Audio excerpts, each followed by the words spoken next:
สวัสดีท่านผู้ชมที่เคารพนำท่านผู้ชมมาติดตามข่าวกีฬา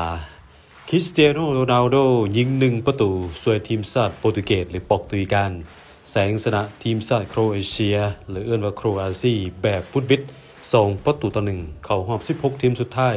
บอลโลก2026นัดนี้โครเอเชียได้ประตูขึ้นนำก่อนจากอีวานเปริชิกนาที53ซึ่งเป็นประตูประวัติศาสตร์ของปีกวัย37ปี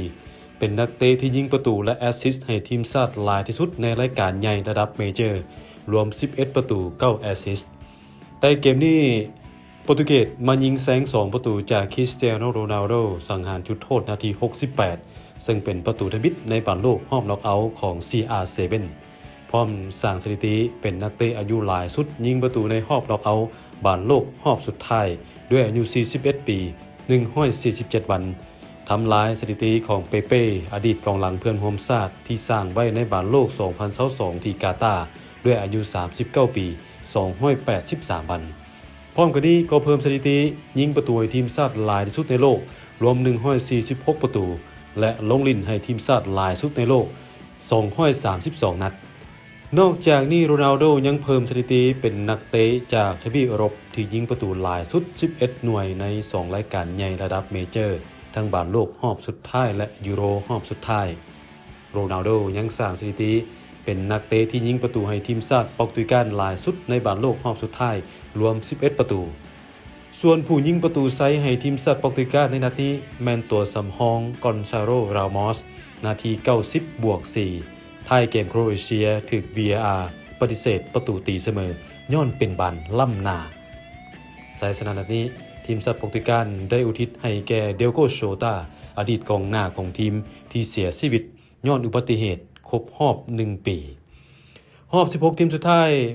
โปรตุเกสหรือโปรตุเกสไปพบกับทีมชาติสเปนหรือเอิ้นว่าแอสปายที่เอาชนะทีมชาติออสเตรียหรือโอตริช3ประตูต่อ0มิเกล โอยาซาบาลยิง2ประตูนาที36และ89อีก1ประตูได้จากเปโดร ปาโรนาที66เป็นประตูทมิตในบอลโลกรอบสุดท้ายของแบ็กจากสเปอร์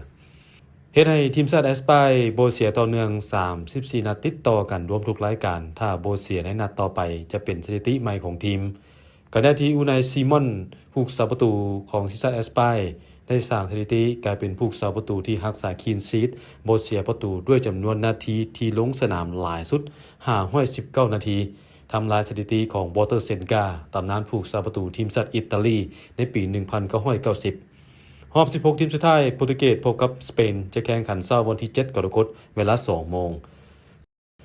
ส่วนทีมชาติสวิตเซอร์แลนด์เอาชนะทีมชาติแอลจีเรียหรือเอิ้นว่าอันเชรี2ประตูต่อ0ได้ประตูจากบิสเอมเปโรนาทีที่10และแดนเอนดอยนาที46สวิตเซอร์แลนด์ยุสถิติโบเสียต่อเนื่องในรอบน็อกเอาท์บอลโลกรอบสุดท้ายวัยที่88ปีซึ่งรอบ16ทีมสุดท้ายสวิตเซอร์แลนด์รอท่าพบผู้ชนะระหว่างทีมชาติโคลอมเบียหรือเอิ้นว่าโคลอมบีที่จะพบกับทีมชาติกานาสำหรับตารางการแข่งขันในค่ำคืนนี้และเช้าของมื้ออื่นรอบน็อกเอาท์32ทีมสุดท้าย3คู่สุดท้ายคู่นิมิตทีมชาติออสเตรเลียพบกับทีมชาติอียิปต์เวลา 1 โมงทีมชาติอาร์เจนตินาหรืออาร์เจนตินแชมป์เก่าพบกับแคปเวิร์ดเวลา 5 โมงและโคลอมเบียพบกับกานาเวลา 8:30